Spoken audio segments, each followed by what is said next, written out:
Alright, we're back. Now, we're doing Prismacolor gems on toned paper. Okay, this is toned gray paper from the Strathmore book that I just tossed away and now I can't find it. Oh, I think it's under my seat. Anyway, it's the little book that I keep with me. I've been using it on the couch for my couch gems lately. It's fantastic. I also have a really big one of toned tan paper. Love that one as well. So I found that I like Prismacolors on toned paper because of how opaque they are. I don't get that same look from polychromos because they are oil-based and therefore quite a bit more translucent. So that's what I've been doing lately. I wanted to show you guys how I did the like super rainbowy gem type looking thing. So we will start with that. The colors that I got out, these I don't remember, by the way, if these are the exact same colors I used or not. I just tried my best to match them back up. Obviously a white, which I really need to go get some new ones from Michael's or Hobby Lobby or something. I have violet. I have orange, which is completely optional. This is canary yellow. This is pink. These are mulberry and what is this? Non-photo blue.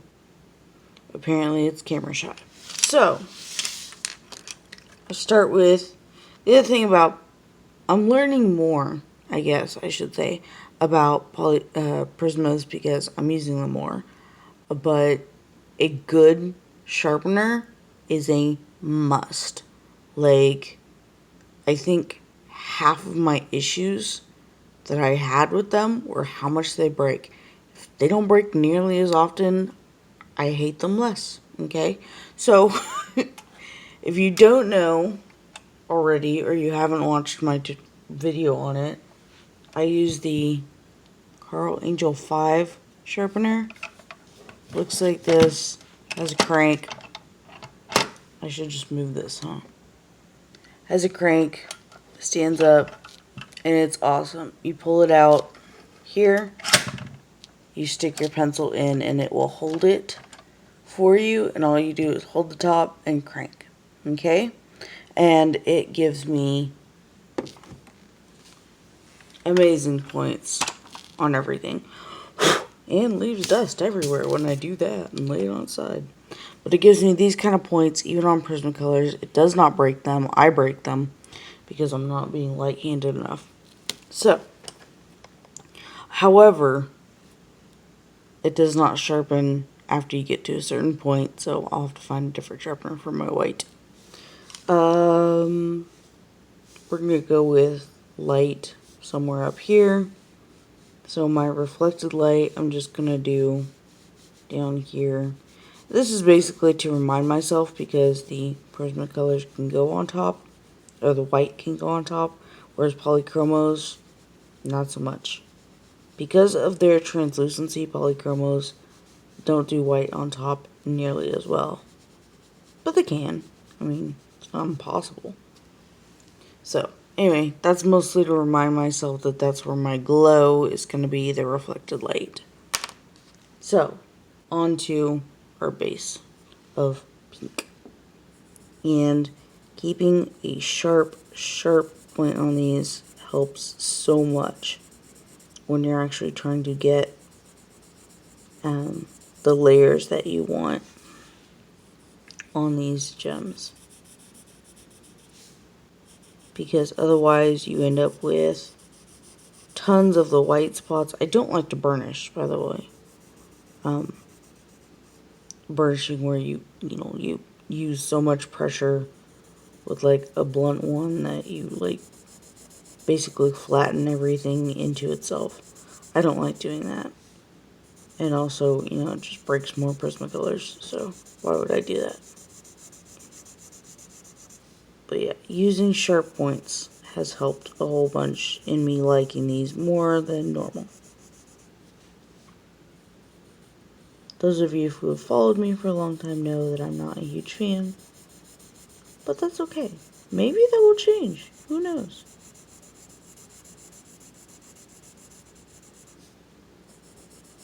However, they are great for training you to not have a heavy hand, because otherwise you'll break them. They are super soft pencils. As you color with these, also because they wear so quickly, see how it's kind of, I don't know if you can see that or not. See how it's laying like that? If you constantly turn your pencil while you're coloring, you'll keep using the sharpest bit of the end of your pencil, which is good to do. Little trick that I found out. Hey look, little bits crumble off. So, just laying this base out, and then of course we do layer until we basically have a stroke, because that's how Prismacolors work.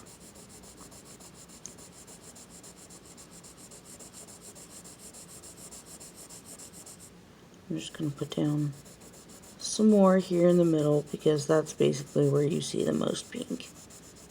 And we'll come back and we'll do more layers, more layers, more layers, until you're tired of me saying it, because that's how you do these.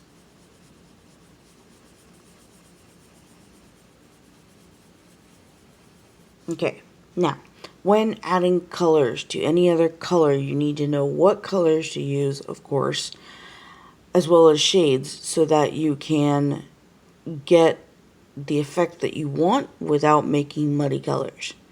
Going around the color wheel, basically, anything that is going into cool colors, more like the jewel reds, purples, and blues, will go one way, and then the other way would be more into like yellows, oranges, and like hot reds, basically. So the one thing you don't want is to mix any of the blues and yellows, because then you're going to get green, and green on pink is probably going to turn kind of muddy, because green and red are complementary colors. And so that means they're cross, and then together they'll make brown. So, non-photo blue, he's very camera shy, is what I'm going to go with, and we're going to start creating the where we want our shadow to be.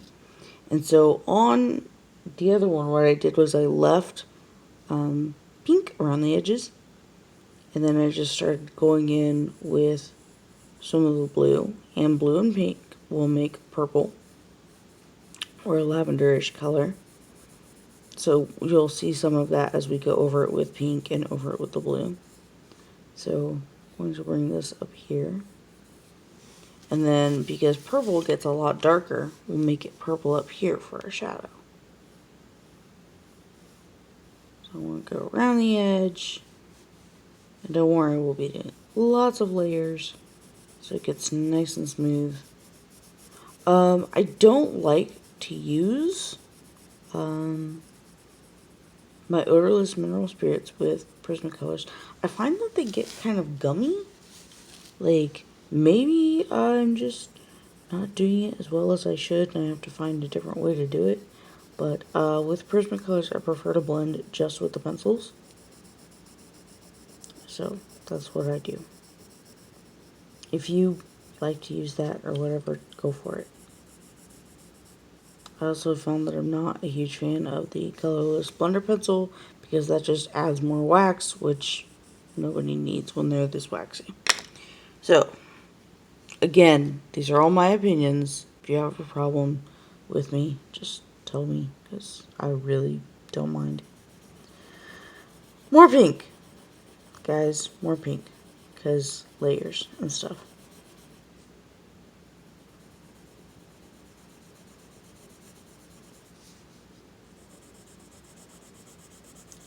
because we're just gonna blend this into here.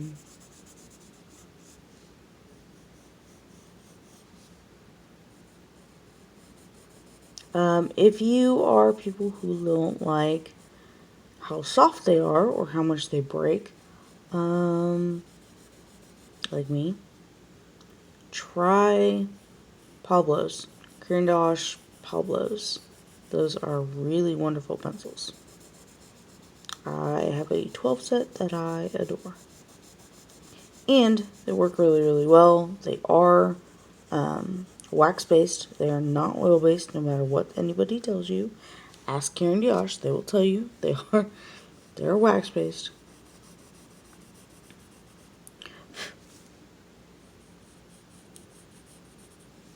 Okay, up here I'm going to use the violet. Start going in, making a shadow. Because this is where we're going to have our highlight.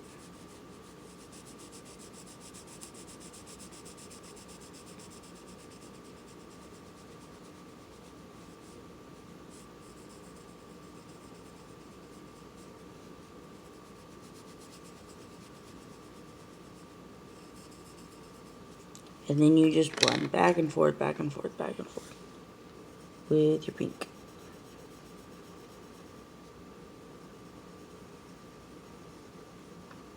That's possibly one of the only things I don't like about Prismacolors is how much you do have to just go back and forth and back and forth and back and forth.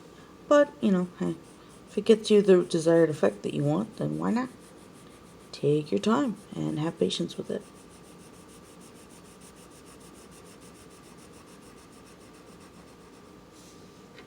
Which I should have more of, I'm sure.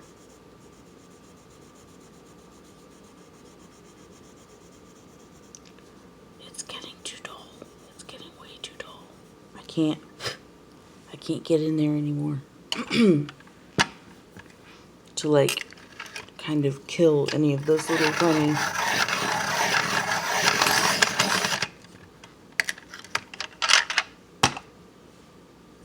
pixels in there. So, do you see how quick that was? Yeah, pretty awesome. Until, of course, I do that. Break off the tip.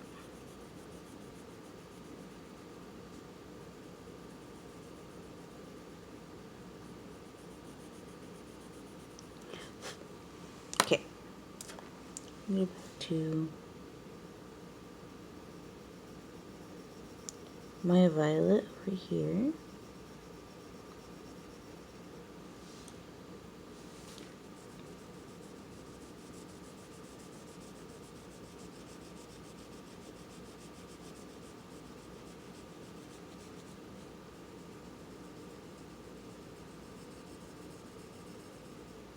If you notice it's kind of bulged out here, that's okay. Don't worry about it.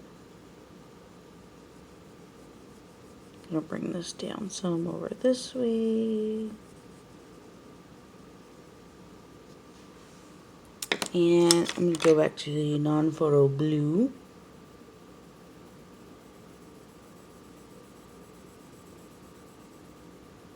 Bring some of it over here.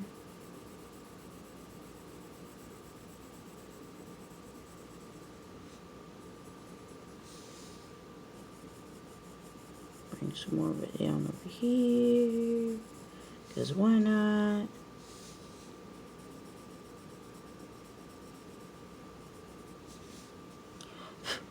And then, let's get that, which was the old one? The mulberry color. Go right here with it.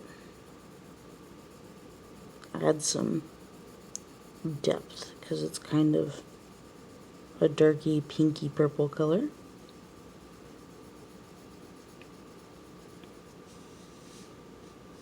Maybe put some up here too.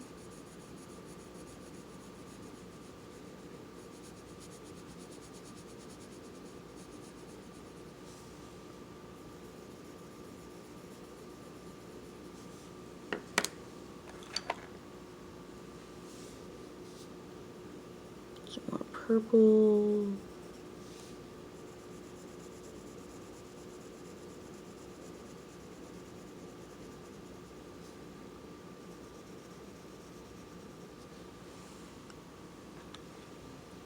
Get some pink. And blend everything in.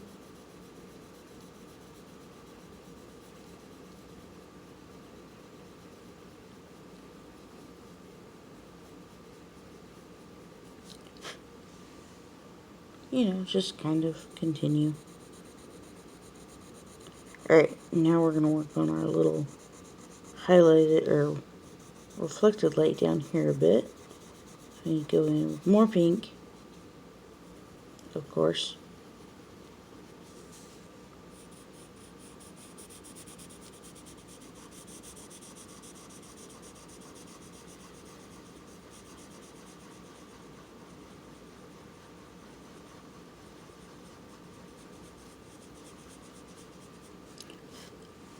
And get my white and do nice little happy circles, ovals, and whatever else. I mean, if you can color in triangles, color in triangles.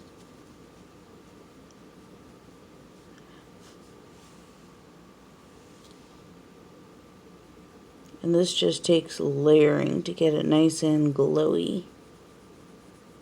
Because I will layer out here all the way onto the pinks. And then bring it back in with the same pink. Like that. And I just come in here with the pink and layer on top of it.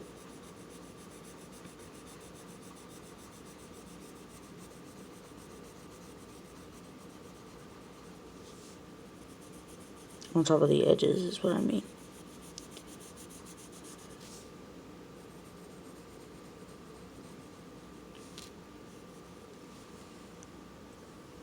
And repeat.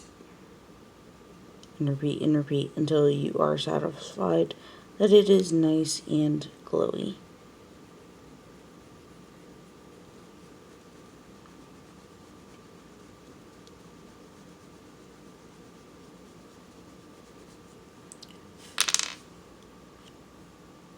Oop, wrong one. And pink.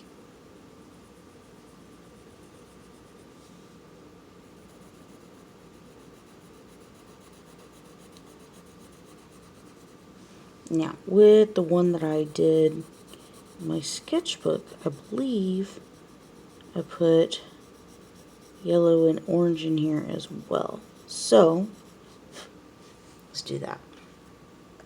I have yellow, and so what I think I did, I don't remember where it is. It's under my chair, that's right. Is add just super light hand. Super light hand. You're barely touching the paper because you just want to add just touches of color in here like this.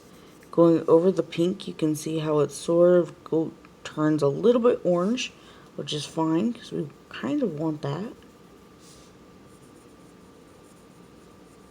Going up here. Kind of adds like almost like a little bit of a fire element to your gem, which is kind of fun.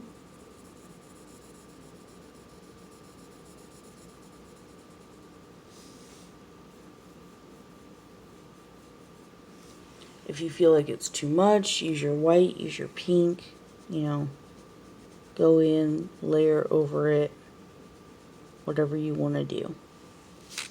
You can make it work, okay? Use the pink right there.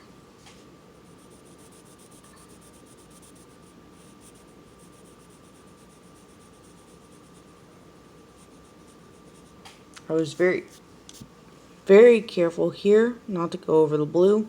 I don't want to go over the blue because I don't want the orange and blue to mix. Again, that will turn a little muddy, so I prefer not to do that.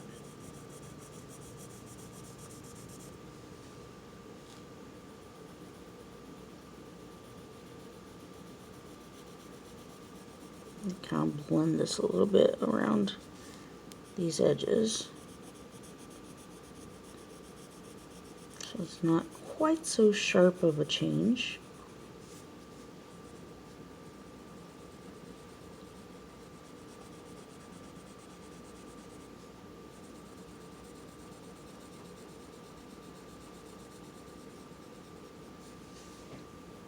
I'm making all of it disappear. Look at this. But it's making me happy that it's smoother, so, you know, whatever. And then, because I just, you know, basically destroyed it, I'm going to go back here and recreate my little shadow.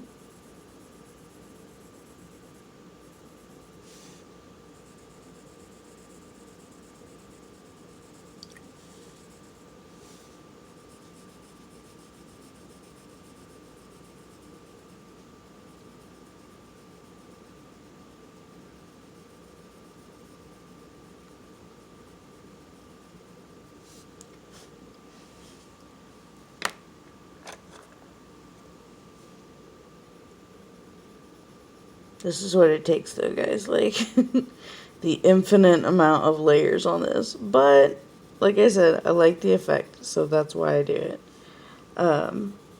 Just going back in and layering until you're satisfied with it. Put some more blue over here.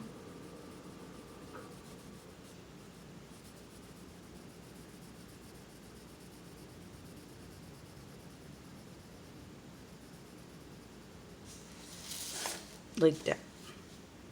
Yeah, I kind of like that. It works.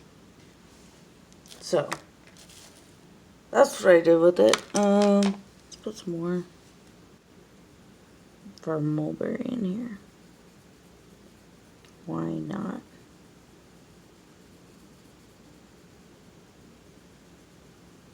If you do get to a point where your paper can't handle anymore, understandably, that happens sometimes. I didn't even use the orange, but if you want to, you could come in here and really boost your orange color. Obviously, I haven't used this color very much because I haven't even sharpened it. But you can boost your orange color with that if you want. Personally, I didn't like that very much, so I liked that light orange just from using the yellow on top of the pink. So, there we go. Prismacolors. As far as highlights go, normally I do like to use the Signo Uniball on like all my polychromos stuff, but I find that it's just a little bit too watery and will pick up the pigment from gems and turn colors. So on Prismas, I do prefer my Jelly Roll because it's awesome, always works. I was going to say it always works, and then of course it craps out on me. Yes, they are finicky, it happens, but float it on there, float it like you barely touch and kind of color it in. These work great.